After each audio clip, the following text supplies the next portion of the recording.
नमस्कार, मैं हूं शैलेंद्र कश्यप और आप देख रहे हैं गीता का सार।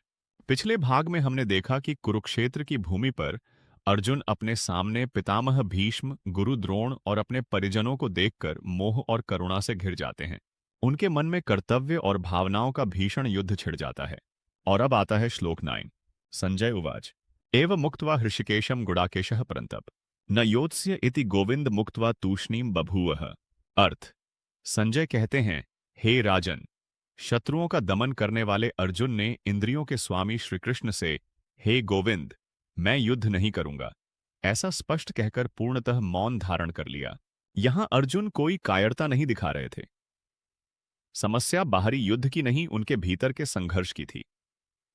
जब मोह बुद्धि पर हावी हो जाता है तो बड़े से बड़ा महारथी भी अपना आपा खो बैठता है। लेकिन मैं युद्ध नहीं करूंगा कहने के बाद अर्जुन का शांत हो जाना बहुत महत्वपूर्ण है। इस मौन के साथ ही उनका अहंकार समाप्त हुआ और वे एक योद्धा से शिष्य के रूप में ढलने लगे। इसके बाद आता है श्लोक 10। तमुवाच हृषिकेशः प्रहसन्निव भारत सेनयोरुभयोर्मध्ये विषीदन्तमिदं वचः। अर्थ, संजय कहते हैं, दोनों सेनाओं के बीच शोक में डूबे अर्जुन से श्रीकृष्ण ने मानो मुस्कुराते हुए ये गंभीर वचन कहे।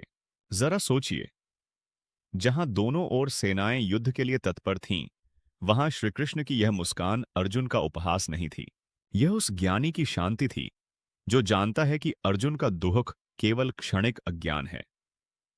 कृष्ण जानते थे कि जब तक सोच नहीं बदलेगी, तब तक सही निर्णय नहीं लिया जा सकता।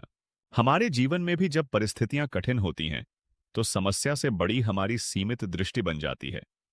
जब मन शांत होता है, तभी सही मार्ग दिखाई देता है। अगले भाग में हम देखेंगे कि अर्जुन के इस विषाद पर श्रीकृष्ण का पहला वास्तविक उत्तर क्या था और उन्होंने आत्मा और शरीर के अंतर को कैसे समझाया। अगर आप यह वीडियो फेसबुक के ज्ञानी बाबा पेज पर देख रहे हैं तो फॉलो करें, और यूट्यूब के 100 लाइफ एक्स चैनल पर देख रहे हैं तो सब्सक्राइब जरूर करें। नमस्कार।